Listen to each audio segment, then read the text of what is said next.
सियासी शख्सियात और अस्करी माहिरीन भी परवेज़ मुशर्रफ के मोतरफ बोल से खुसूसी गुफ्तगू में मरहूम को शानदार अल्फाज में खराज अक़ीदत पेश किया।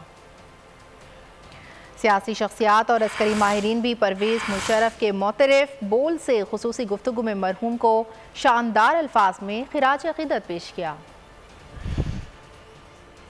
जब कभी और जब भी किसी ने पाकिस्तान की तरफ मैली आंख से देखा, जनरल परवेज मुशर्रफ सीसा पिलाई हुई दीवार बनकर खड़े हो गए। पाकिस्तान का हर फॉरम पर दिफा किया, कारगिल पर धाती दरअंदाजी का मुंह तोड़ जवाब दिया।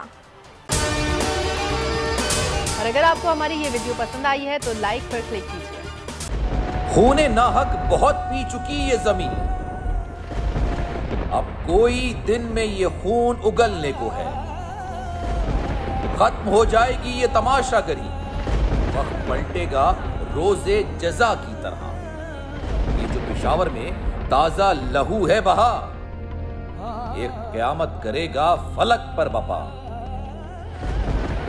गम की सलमनाक घड़ी में बोल सानह पेशावर में शहीद होने वालों के लवाहिकीन के साथ सब्सक्राइब करें और बेल दबाएं ताकि कोई खबर रह न जाए।